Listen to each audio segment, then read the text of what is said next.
Hi everyone, welcome back to my channel. Class 12 physics में एक बार फिर से आपका स्वागत है। और आज से हम शुरू करने वाले हैं एक नया यूनिट जिसका नाम है ऑप्टिक्स, जिसे हम हिंदी में प्रकाशिकी कहते हैं। तो कई यूनिट्स की तरह यह यूनिट भी दो भागों में डिवाइड है। एक है हमारा रे ऑप्टिक्स अर्थात किरण प्रकाशिकी और दूसरा हमारा होगा वेव ऑप्टिक्स। ठीक है, तो किरण प्रकाशिकी में हम प्रकाश के किरण की तरह व्यवहार करने वाले गुणों को पढ़ेंगे। उसके बाद वेव ऑप्टिक्स में हम प्रकाश के तरंग की तरह व्यवहार करने वाले गुणों को पढ़ेंगे। तो आइए थोड़ा सा इसके बारे में डिस्कस करते हैं। तो ये जो यूनिट है हमारी वो है ऑप्टिक्स। ऑप्टिक्स का मतलब होता है प्रकाशिकी। ठीक है, और ये दो भागों में डिवाइड है। पहला है हमारा रे ऑप्टिक्स, यानी रे ऑप्टिक्स, इसे हम हिंदी में क्या बोलेंगे? रे मतलब क्या होता है? किरण, और ये प्रकाशिकी, किरण प्रकाशिकी। और दूसरा हमारा होता है वेव ऑप्टिक्स, इसे हम क्या कहेंगे? तरंग प्रकाशिकी। ठीक है, तो देखिए क्या है इन सब का मतलब। पहले तो समझिए ऑप्टिक्स यानी प्रकाशिकी, यानी भौतिक विज्ञान की वह शाखा जिसके अंतर्गत हम प्रकाश तथा प्रकाश की किरणों के गुणों का अध्ययन करते हैं, उसे हम प्रकाशिकी कहते हैं। तो क्लास 10th में ही आप लोगों को कुछ परिचय करवा दिया गया होगा प्रकाशिकी से, यानी वहाँ पर आप लोगों ने प्रकाश के परावर्तन और अपवर्तन की घटनाएं पढ़ी होंगी, साथ में कुछ ऑप्टिकल इंस्ट्रूमेंट्स भी पढ़े होंगे। तो वो सारी चीज़ें हम क्लास 12th में भी पढ़ेंगे, पर इसमें क्लास 10th से हटकर थोड़ा सा और भी पढ़ेंगे, वेव ऑप्टिक्स भी पढ़ेंगे। क्लास 10th में आप लोगों को ये बताया गया होगा कि प्रकाश सीधी रेखा में चलती है, अर्थात light always travels in straight line. तो प्रकाश की सीधी रेखा में चलने के गुणों का हम अध्ययन रे ऑप्टिक्स में करेंगे। ठीक है, अर्थात 9th चैप्टर में। और वेव ऑप्टिक्स, इसका मतलब तरंग प्रकाशिकी, यानी प्रकाश तरंगों की तरह भी व्यवहार करता है। इन गुणों को भी हम इस क्लास 12 में पढ़ेंगे। इसके बारे में अभी तक आप लोगों को जानकारी नहीं होगी, तो इन बातों को भी हम पढ़ेंगे। लेकिन सबसे पहले हम अपना शुरू करेंगे रे ऑप्टिक्स। ठीक है, इस यूनिट का जो हमारा 9th चैप्टर है, जिसे हम कहते हैं किरण प्रकाशिकी अर्थात रे ऑप्टिक्स। तो चलिए शुरू करते हैं। क्या है रे ऑप्टिक्स और रे ऑप्टिक्स में हम किन किन बातों पर अध्ययन करेंगे, तो इसके बारे में डिटेल अध्ययन करेंगे। तब तक के लिए आप लोग हमारे इस चैनल को सब्सक्राइब कर दें। यदि आप हमारे चैनल पर नए हैं तो बेल आइकन दबा दें, ताकि हमारे आने वाली नई वीडियो की नोटिफिकेशन आपको सबसे पहले मिलती रहे। तो चलिए शुरू करते हैं।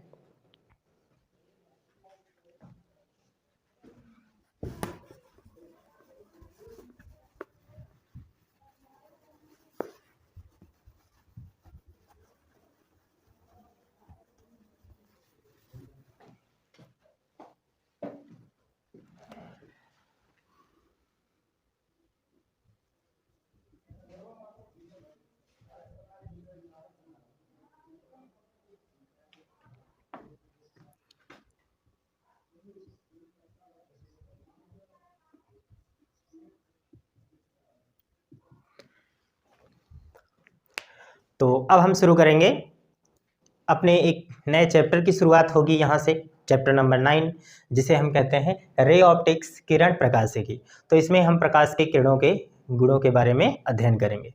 तो सबसे पहले यहाँ पर जानते हैं कि आखिर ये प्रकाश क्या है। प्रकाश के बारे में अध्ययन करते हैं। तो प्रकाश हमारा, प्रकाश यानी लाइट। ठीक है, देखिए जिस प्रकार से किसी भी कार्य को करने के लिए हमें ऊर्जा की आवश्यकता होती है, आप लोगों को सभी पता होगा, है ना, कार्य करने की क्षमता को ऊर्जा कहते हैं। तो जैसे देखना भी तो एक कार्य ही है ना, तो इसलिए देखने के लिए जिस ऊर्जा की आवश्यकता होगी वह भी एक ऊर्जा ही होगी, अर्थात देखने के लिए हमें लाइट यानी प्रकाश की आवश्यकता होती है। तो एक तरह से हम कह सकते हैं कि प्रकाश एक प्रकार की ऊर्जा है। देखिए डेफिनेशन को आप लोग क्या करेंगे, हमारे द्वारा बोले गए शब्दों को चाहे तो आप वीडियो को पॉज करके सुनकर आप नोट्स बना सकते हैं, या फिर नोट्स हमारे इस चैनल के प्लेलिस्ट में वीडियो के डिस्क्रिप्शन में अपलोड होता रहेगा आगे चलकर। यदि अभी नहीं तो आगे चलकर अपलोड हो जाएगा, कोई दिक्कत नहीं है।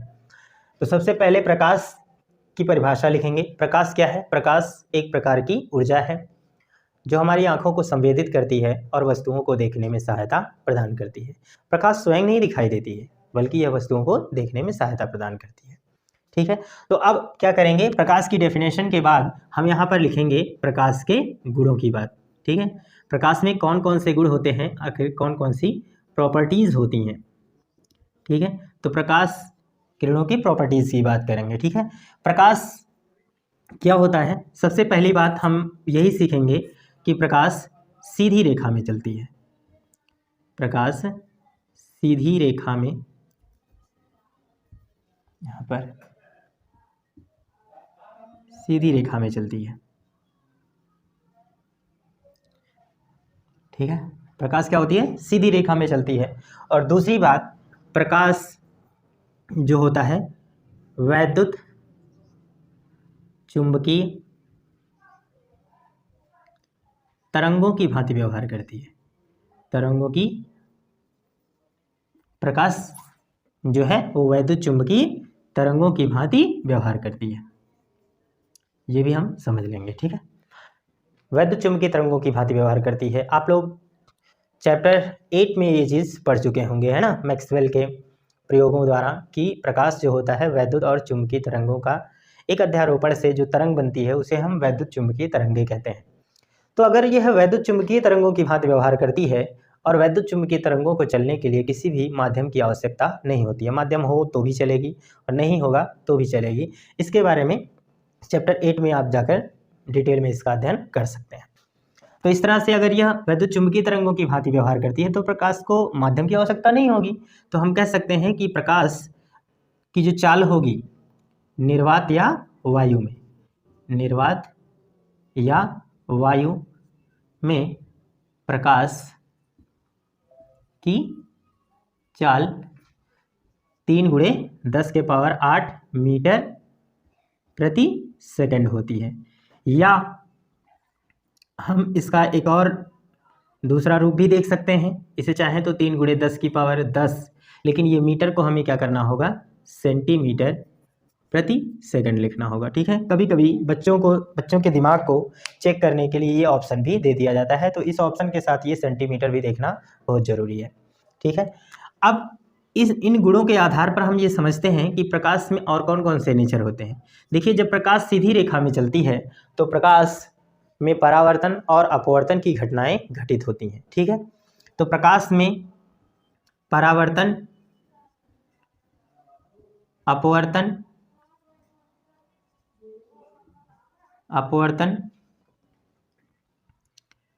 प्रकीर्णन,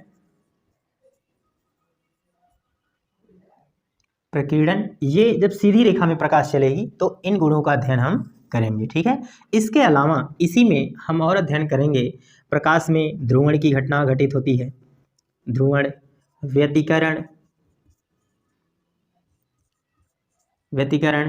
विवर्तन आदि की भी घटनाएं घटित होती हैं, आदि घटनाएं घटित होती हैं। ठीक है, आदि घटनाएं भी घटित होती हैं, तो ये सब भी हमें समझ कर रखना होगा।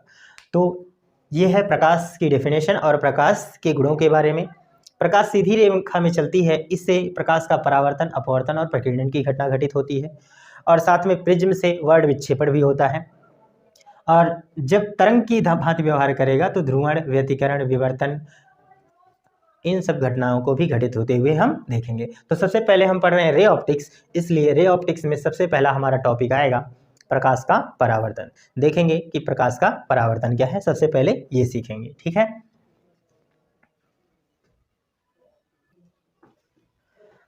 तो अब हम देखेंगे प्रकाश का परावर्तन इसमें। ठीक है, जिसे हम इंग्लिश में रिफ्लेक्शन ऑफ लाइट कहते हैं। क्या कहते हैं, रिफ्लेक्शन ऑफ लाइट। ठीक है, रिफ्लेक्शन ऑफ लाइट।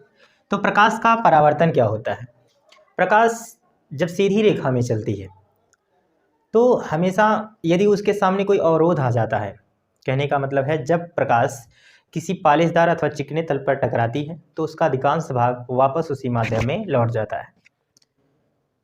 ठीक है। तो प्रकाश की इस घटना को ही हम क्या कहते हैं, प्रकाश का परावर्तन। जैसा आप सोचिए, यदि आपको सीधे हम इस कमरे की किसी दीवार की सिधाई पर कहते हैं कि चले जाइए, तो क्या आप जा सकेंगे? नहीं जाएंगे। क्यों? क्योंकि आप सीधी रेखा में चलना चाहते हैं, सीधे जाना चाहते हैं, दीवार को तोड़कर तो जाएंगे नहीं, ऑब्वियसली आपको लौट आना होगा। ठीक उसी प्रकार से जब प्रकाश किसी पालेदार अथवा चिकने तल से टकराता है तो प्रकाश का अधिकांश भाग वापस उसी माध्यम में लौटता है। ठीक है। जैसे चिकना तल नहीं होगा तब भी लौटेगा, लेकिन तब अधिकांश मात्रा नहीं लौट पाएगी, क्योंकि खुरदरेपन से वो कुछ प्रकाश की मात्राएं अधिक से अधिक अवशोषित हो जाएंगी, तो कम प्रकाश से ही लौट पाएगा। ठीक है, यानी कम प्रकाश का ही रिफ्लेक्शन होगा। तो जैसे ये हमारा बोर्ड है, इस पर जो भी प्रकाश किरणें टकरा रही हैं तो ये स्मूथ है, चिकना है, इसलिए अधिक से अधिक प्रकाश किरणें इससे लौट रही हैं। तो सपोज यहाँ पर होता है, यदि मान लेते हैं कि हमारे पास एक दर्पण है। क्या है? दर्पण है। दर्पण क्या होता है? मिरर। मान लीजिए M1 है और M2, ये क्या है? एक दर्पण है। और दर्पण के एक साइड पर कलई होता है, और दर्पण यानी जो जिसमें हम अपना चेहरा देखते हैं तो बिल्कुल स्मूथ होता है, चिकना होता है। तो जब इस पर मान लेते हैं कि कोई प्रकाश किरण सपोज आपतित हुई, और आने वाली किरण को हुई, को हम क्या कहते हैं? आपतित किरण। क्या नाम देते हैं? आपतित किरण। और जब इस पर टकराएगी तो इसका अधिकांश भाग वापस उसी माध्यम में लौट जाएगा, और लौटने वाली किरण को हम कहते हैं परावर्तित किरण। क्या कहते हैं? परावर्तित किरण। ठीक है, ये हमारी इंसिडेंट रे है और ये है रिफ्लेक्टेड रे, इंग्लिश में हम इसे बोल सकते हैं। और ये हमारा क्या होता है? इंसिडेंट पॉइंट, यानी इसे हम बोलते हैं आपतन बिंदु। क्या बोलते हैं? आपतन बिंदु। ठीक है, यदि आपतन बिंदु पर एक लंब डाला जाए तो इसे हम क्या बोलते हैं? अभिलंब। क्या बोलते हैं? अभिलंब। मान लीजिए ये ए बिंदु से आई, बी पर टकराई, सी दिशा में चली गई, और ये एन का मतलब नॉर्मल। नॉर्मल मतलब क्या होता है? अभिलंब। इसका हम नाम देंगे अभिलंब, और इंग्लिश में इसे नॉर्मल कहा जाता है। ठीक है, तो यही है, जब प्रकाश किसी पालिशदार अथवा चिकने तल से टकराता है तो अधिकांश भाग उसका वापस उसी माध्यम में लौट जाता है। ठीक है, तो प्रकाश की इस घटना को ही हम क्या कहते हैं? प्रकाश का परावर्तन। ठीक है, यानी देखिए, किसी तल से टकराने वाली किरण को आपतित किरण कहते हैं, तल से टकराकर वापस लौटने वाली किरण को परावर्तित किरण कहते हैं। आपतित किरण परावर्तक तल के जिस बिंदु पर टकराता है उसे हम आपतन बिंदु कहते हैं। आपतन बिंदु पर डाला गया लंब अभिलंब कहलाता है। और इस प्रकार से जो आपतित किरण और अपवर्तित किरण के बीच बना कोण होता है वह दो भागों में डिवाइड हो जाता है। एक का नाम हम देते हैं आपतन कोण। क्या देते हैं? आपतन कोण। यह हमारा होता है आपतन कोण, इसे I से डिनोट किया जाता है, इंसिडेंट एंगल। ठीक है, और ये हमारा क्या होता है? परावर्तन कोण। क्या होता है? परावर्तन कोण। ठीक है, ये मान नहीं है बल्कि परावर्तन कोण, यानी रिफ्लेक्टेड एंगल, इसे हम R से डिनोट करते हैं। ठीक है, तो ये है प्रकाश का परावर्तन, इसी को कहते हैं। अब परावर्तन के दो नियम होते हैं, यहाँ पर हम पढ़ेंगे परावर्तन के नियम।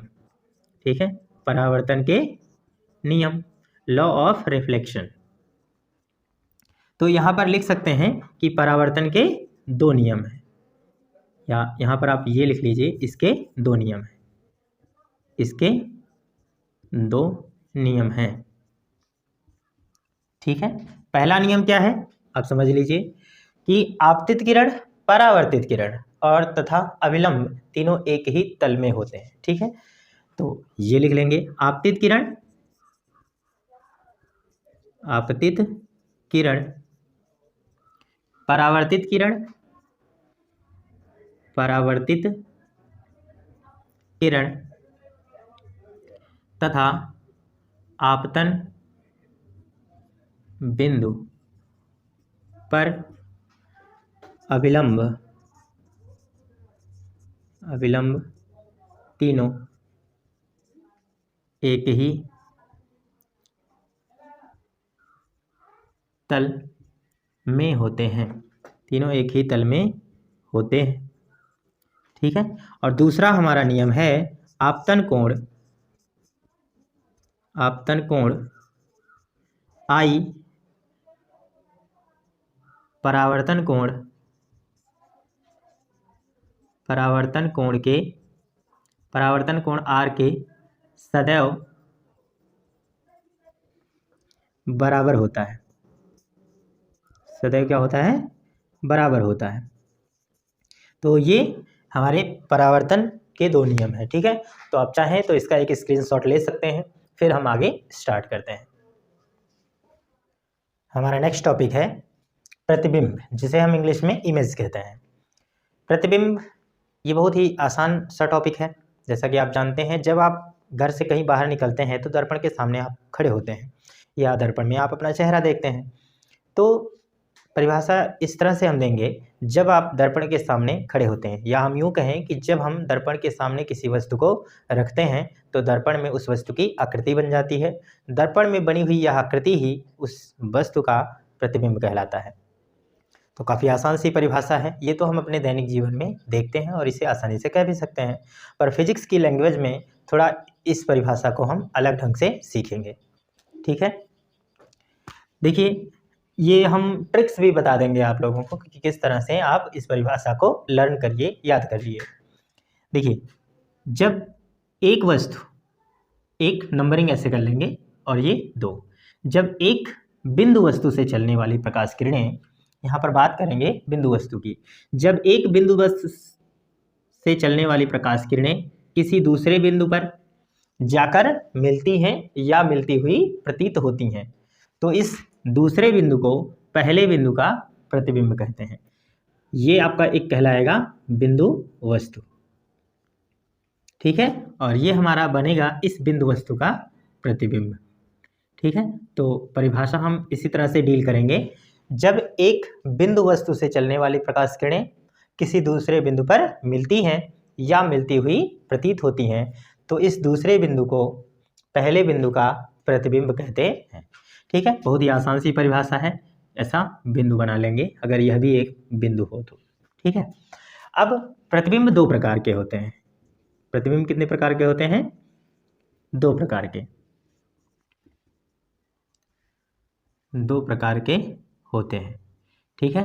परिभाषा को आप सुनकर लिख सकते हैं या फिर हम नोट्स में प्रोवाइड करवा देंगे, जैसा कि हम पहले भी आपको बता चुके हैं। तो एक होता है हमारा रियल इमेज, क्या होता है? रियल इमेज, ठीक है। इसे हम क्या कहेंगे? रियल का मतलब क्या होगा? वास्तविक, क्या होगा? वास्तविक प्रतिबिंब, वास्तविक प्रतिबिंब होता है। और दूसरा हमारा होता है virtual image, virtual image, virtual image का मतलब क्या होता है? आभासी प्रतिबिंब, ठीक है, आभासी प्रतिबिंब। तो वास्तविक प्रतिबिंब क्या होगा? प्रतिबिंब की ही परिभाषा में हमने 2 तरीका बताया था कि जब एक बिंदु वस्तु से चलने वाली प्रकाश किरणें दूसरे बिंदु पर मिलती हैं या मिलती हुई प्रतीत होती हैं, तो 2 शब्द का इस्तेमाल यहाँ पर हमने किया है। अब इसी से बनाएंगे हम रियल इमेज की डेफिनेशन। जब एक बिंदु वस्तु से चलने वाली प्रकाश किरणें दूसरे बिंदु पर वास्तव में मिलती हैं, तो दूसरे बिंदु पर बना प्रतिबिंब पहले बिंदु का वास्तविक प्रतिबिंब कहलाता है।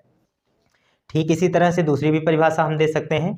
जब एक बिंदु वस्तु से चलने वाली प्रकाश किरणें किसी दूसरे बिंदु पर मिलती हुई प्रतीत होती हैं, तो इस दूसरे बिंदु को पहले बिंदु का आभासी प्रतिबिंब कहते हैं, वर्चुअल इमेज कहते हैं, ठीक है। तो काफ़ी आसान है, आप इसे लर्न कर सकते हैं। आप अब इसके बाद हम क्या करेंगे? अगला टॉपिक स्टार्ट करेंगे, ठीक है। अगला टॉपिक हमारा होगा यहीं पर, क्या होगा? दर्पण, ठीक है। तो सीखते हैं कि दर्पण क्या होता है, ठीक है। दर्पण, दर्पण जिसे हम इंग्लिश में मिरर कहते हैं, क्या कहते हैं? मिरर। देखिए, वैसे तो जनरली आपको ये समझ में आता होगा कि ये दर्पण और शीशा एक ही चीज़ है, पर ऐसा नहीं है। जो शीशा होता है उसे आर पार हम देख सकते हैं, यानी कांच के आर पार देख सकते हैं, पर दर्पण केवल उसे ही कहा जाता है जिसके एक तल पर कलई होती है, अर्थात जिसमें हम अपना चेहरा देख सकते हैं या प्रतिबिंब बन सकता है हमारा या किसी भी वस्तु का, ठीक है। तो आपने लोगों ने घरों में भी देखा होगा, जब शीशा टूट जाता है तो उसके पीछे आप उसे निकाल कर देखें तो उसके पीछे एक लेप लगा होता है, ठीक है। तो वो क्या होता है? तो मिरर क्या होता है? देखिए, दर्पण एक ऐसा परावर्तक तल होता है जिसके एक तल पर कलई, पारे तथा लाल ऑक्साइड का पेंट लगा होता है, ठीक है, और दूसरा तल क्या होता है? परावर्तक, ठीक है। तो ये होता है हमारा दर्पण। या हम ऐसे कह सकते हैं कि दर्पण ऐसी युक्ति है दर्पण एक ऐसी युक्ति है जिसके एक तल पर पारे की कलई अथवा लाल ऑक्साइड का पेंट लगा होता है और दूसरा तल क्या होता है, परावर्तक होता है। ठीक है, अब हम सीखेंगे दर्पण के प्रकार। ठीक है, दर्पण के जो प्रकार हैं वो पहला प्रकार है समतल दर्पण। समतल दर्पण, ठीक है, इसे हम क्या कहेंगे, प्लेन मिरर। क्या बोलेंगे, प्लेन मिरर। ठीक है, और दूसरा हमारा होता है गोलीय दर्पण। ठीक है, क्या होता है, गोलीय दर्पण। गोलीय दर्पण, इसे हम क्या बोलेंगे, स्फेरिकल। क्या कहते हैं, स्फेरिकल मिरर। स्फेरिकल मिरर होता है। ठीक है, अब स्फेरिकल मिरर क्या होता है, स्फेरिकल मिरर वह होता है, यानी गोलीय दर्पण किसी कांच के खोखले गोले का कटा हुआ एक क्या होता है, भाग होता है।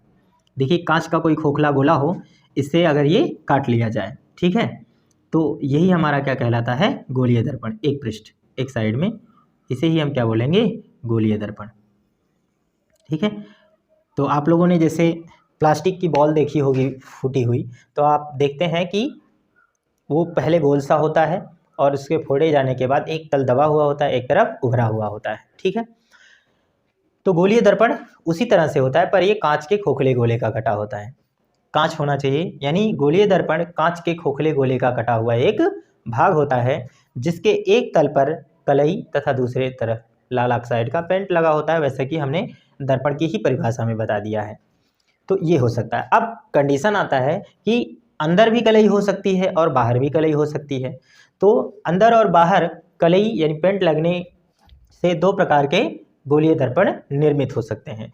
तो गोलीय दर्पण भी क्या होते हैं, दो टाइप के होते हैं, इसे भी हम सीख लेते हैं। एक होता है हमारा अवतल दर्पण। क्या होता है, अवतल दर्पण। एक होता है अवतल दर्पण और दूसरा होता है उत्तल दर्पण। हम सीखेंगे कि अवतल दर्पण क्या होता है। ठीक है, सबसे पहले अवतल दर्पण, जिसे हम इंग्लिश में अवतल दर्पण को इंग्लिश में कॉनकेव मिरर कहते हैं। क्या कहते हैं, कॉनकेव मिरर। और ये होता है हमारा, इसे हम पहले इसे डायग्राम से समझा दें फिर आप इसे समझ सकते हैं। ठीक है, ये हमारा है अवतल दर्पण, कॉनकेव मिरर, यानी ऐसा दर्पण जिसमें परावर्तन दबे हुए तल से होता है, उसे हम क्या कहते हैं, अवतल दर्पण। ठीक है, तो जैसे मान लीजिए इस तरह से है, और अगर कलई बाहरी तल पर किया गया है, उभरे हुए तल पर, बाहरी पृष्ठ पर, तो परावर्तन किधर से होगा, दबे हुए तल से। देखिए जिधर से कलई होती है, क्या आपने कभी उधर से अपना चेहरा देखा है, बिल्कुल नहीं, उधर से आप नहीं देख सकते हैं, केवल उसी तरफ से देख सकते हैं जिधर पेंट नहीं लगा हुआ है। तो जब परावर्तन दबे हुए तल से होता है तो उसे हम क्या कहते हैं, अवतल दर्पण। ठीक है, जब प्रकाश किरणें दबे हुए तल से परावर्तित हों, तो इसकी परिभाषा कैसे देंगे, ऐसा दर्पण जिसमें परावर्तन दबे हुए तल से होता है उसे अवतल दर्पण कहते हैं। ठीक है, अब इसी तरह से हम सीखेंगे, एक हमारा अगला होगा उत्तल दर्पण, दूसरा। तो ये हमारा होता है उत्तल दर्पण, जिसे हम इंग्लिश में क्या बोलेंगे, कॉन्वेक्स मिरर। क्या कहेंगे, कॉन्वेक्स मिरर। तो कॉन्वेक्स मिरर क्या होता है, ऐसा दर्पण जिसमें परावर्तन क्या होता है, उभरे हुए तल से होता है, उसे हम क्या कहते हैं, कॉन्वेक्स मिरर कहते हैं। ठीक है, तो इसका भी डायग्राम यहाँ पर आप चाहें तो बना सकते हैं इस तरह से। जब परावर्तन क्या होगा, उभरे हुए तल से होगा, आप चाहें तो इस तरह से बना लीजिए, दबे हुए तल पर कलई कर दीजिए और परावर्तन कहाँ होगा, उभरे हुए तल से होगा, तो ऐसे दर्पण को हम क्या कहेंगे, उत्तल दर्पण कहेंगे। तो इस तरह से हम दर्पण के प्रकार को समझ सकते हैं और प्रतिबिंब कैसे, कौन कौन से प्रकार के प्रतिबिंब होते हैं, इसे समझ सकते हैं। ठीक है, अब आप इसे इतना नोट करिए, या फिर स्क्रीनशॉट ले सकते हैं, या फिर नोट तो मिल ही जाएगा आप लोगों को, कोई दिक्कत नहीं है। तो फिर अब हम समझेंगे गोलीय दर्पण। हमारा नेक्स्ट टॉपिक है गोलीय दर्पणों से संबंधित कुछ परिभाषाएं। तो हम अब इस टॉपिक को करेंगे, गोलीय दर्पणों से संबंधित कुछ परिभाषाएं। तो देखिए सबसे पहले क्या करते हैं, गोलीय दर्पण बनाते हैं। अब गोलीय दर्पण आपको पता है पहले से भी कि गोलीय दर्पण कांच के खोखले गोले से कटा हुआ होता है। तो सबसे पहले यहाँ पर एक कांच का खोखला गोला बना लेते हैं इस तरह से। अब इसके एक तल पर कलई होगी तभी यह गोलीय दर्पण कहलाएगा। तो एक तल पर कलई कर लेते हैं, लेकिन यह दर्पण नहीं है, अभी कांच का खोखला गोला है। तो इसको मान लीजिए कि हम यहाँ से इसको कट कर रहे हैं, इस वाले पृष्ठ को यहाँ से काट दे रहे हैं, बाकी इस चीज़ को क्या कर देंगे, मिटा देंगे। अब जब यह गोला था तो उस समय निश्चित रूप से इसकी एक त्रिज्या होगी और एक केंद्र होगा। यहाँ पर C सेंटर है और ये हमारी क्या होगी, त्रिज्या। ठीक है, अभी यह गोले का केंद्र और गोले की त्रिज्या है। अब अगर हम इसे मिटा दें यहाँ से और इसके एक तल पर कलई कर दें, ठीक है, तो क्या होगा, अब यह एक गोलीय दर्पण बन गया। और कैसा दर्पण बन गया, एक अवतल, क्योंकि इसके बाहरी पृष्ठ पर कलई है, परावर्तक तल कैसा है, भीतरी पृष्ठ है। अब हम इस वक्रता केंद्र को आगे बढ़ा देते हैं, मिलाते हुए एक रेखा, और एक रेखा इधर बढ़ा देते हैं।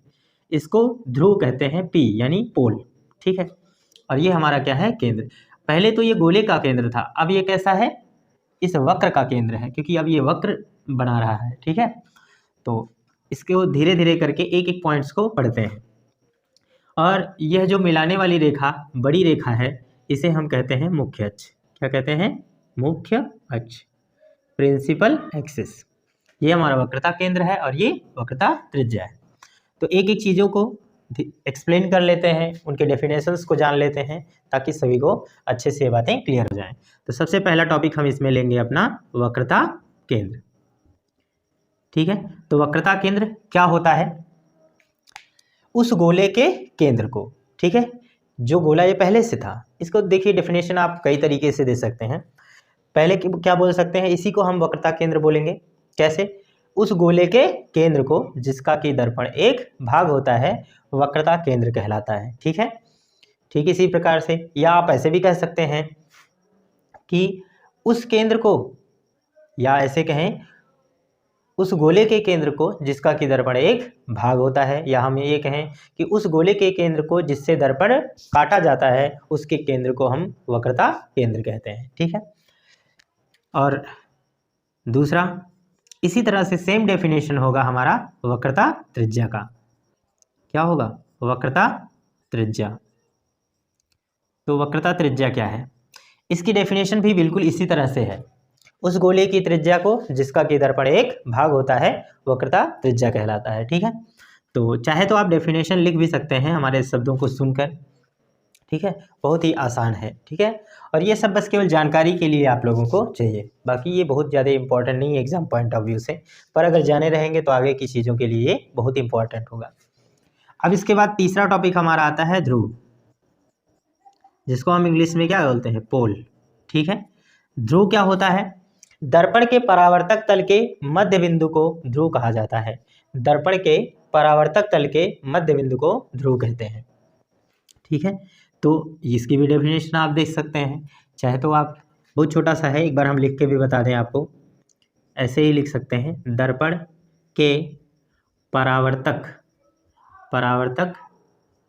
तल के मध्य बिंदु को ध्रुव कहते हैं, ठीक है, तो बहुत आसान है ये सब, आप शब्दों को सुनकर भी लिख सकते हैं, कोई दिक्कत नहीं है। ठीक है, अब आप देखते हैं मुख्य अक्ष क्या होता है। चौथा पॉइंट, मुख्य अक्ष। ठीक है, मुख्य अक्ष क्या होता है, देखिए, ध्रुव तथा वक्रता केंद्र को मिलाने वाली रेखा। देखिए, हम ये नहीं बोलेंगे कि वक्रता ध्रुव तथा वक्रता केंद्र के बीच की दूरी नहीं बोलेंगे, क्योंकि तब तो ये वक्रता त्रिज्या हो जाएगी। हम ये बोलेंगे कि ध्रुव तथा वक्रता केंद्र को मिलाने वाली रेखा। अब रेखा का जब नाम ले लेंगे तो ये क्या होगा कि रेखा लड़की नहीं, मतलब हम इस लाइंस की बात कर रहे हैं। तो रेखा का जब नाम ले लेंगे तो ये आगे पीछे भी बढ़ाया जा सकता है, यानी एक्सिस ये पूरा आगे पीछे जा सकता है। तो यही हमारा क्या कहलाता है, मुख्य अक्ष। ठीक है, तो हम यहाँ बोलेंगे ध्रुव तथा वक्रता केंद्र को मिलाने वाली रेखा मुख्य अक्ष कहलाती है। तो इसकी डेफिनेशन भी आप लिख सकते हैं। अब हम इसमें एक शब्द और जानेंगे, दर्पण का द्वारक। दर्पण का द्वारक, ठीक है। दर्पण का द्वारक क्या होता है? देखिए, दर्पण के परावर्तक तल के व्यास को, देखिए दर्पण के परावर्तक तल के व्यास को, जैसे ये केंद्र से अगर ये रेखा हम मिलाएं तो इसी को हम क्या बोलेंगे? दर्पण का द्वारक यानी दरवाजा है। ठीक है, यहीं से जा सकता है। तो हम बोलेंगे दर्पण के परावर्तक तल के व्यास को दर्पण का द्वारक कहते हैं। तो आप इजिली इसे समझ सकते हैं। अब इसका एक मेन डेफिनेशन हम देखेंगे। ठीक है, वो डेफिनेशन छठा है हमारा, मुख्य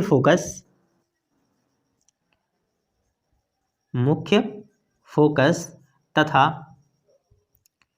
फोकस दूरी, मुख्य फोकस तथा फोकस दूरी। देखिए, आप जानते हैं कि जब भी दर्पण से कोई भी प्रकाश किरण टकराती है तो टकराकर अपने माध्यम में ही उसी माध्यम में लौट जाती है। इसे ही हम क्या कहते थे? परावर्तन, है ना, प्रकाश का परावर्तन। तो देखिए, दर्पण के मुख्य अक्ष के समांतर चलने वाली प्रकाश की किरणें दर्पण से परावर्तन के पश्चात मुख्य अक्ष के जिस बिंदु से होकर जाती हैं उसे मुख्य फोकस कहते हैं। ठीक है, तो बहुत ही इसको हम ऐसा समझेंगे, इसी में नहीं कर सकते। देखिए, ऐसा बोलेंगे, जैसे यदि कोई ये हमारा मान लीजिए अवतल दर्पण है, मुख्य अक्ष के समांतर चलने वाली प्रकाश की किरणें, ये हमारा क्या है? मुख्य अक्ष है, आप जानते हैं।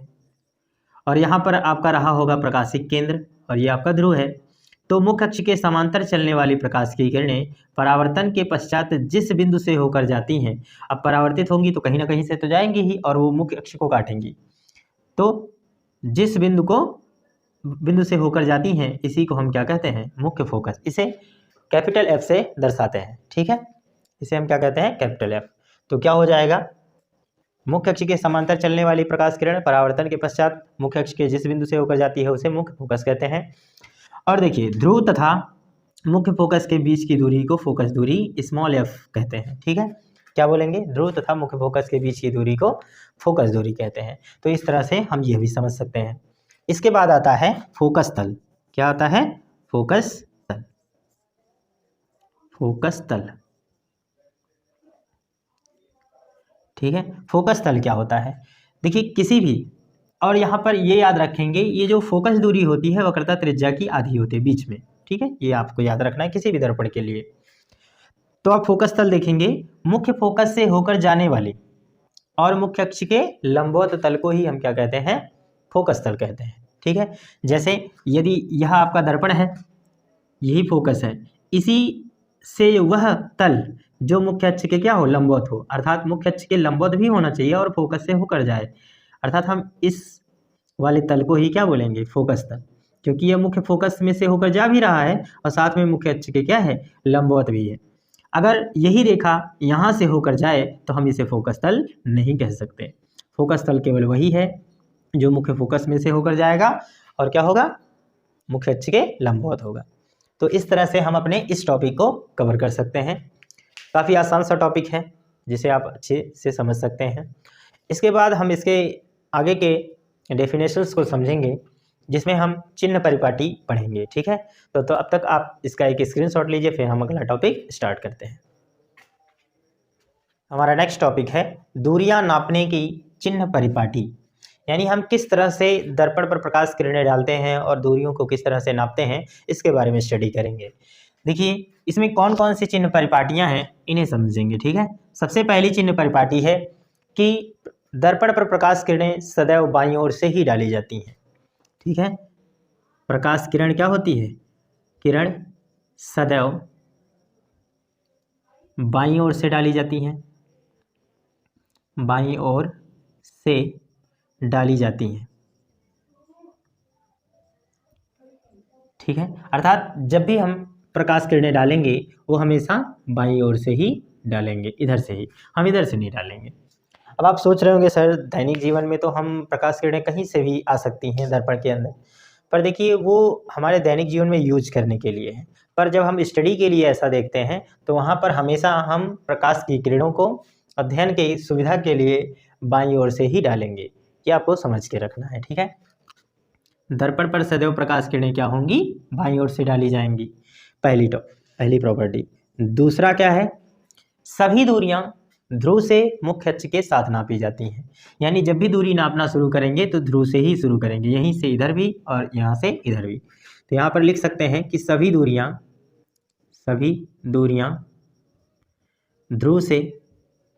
ध्रुव से मुख्य अक्ष के साथ नापी जाती हैं, मुख्य अक्ष के साथ नापी जाती हैं। ठीक है। अब तीसरा टॉपिक है हमारा, वे दूरियां जो आपतित किरण की दिशा में नापी जाती हैं। वे दूरियां जो आपतित किरण की दिशा में नापी जाती हैं उसे धनात्मक, तथा जो दूरियां आपतित किरण के विपरीत दिशा में नापी जाती हैं उन्हें हम ऋणात्मक चिन्ह के साथ लेते हैं।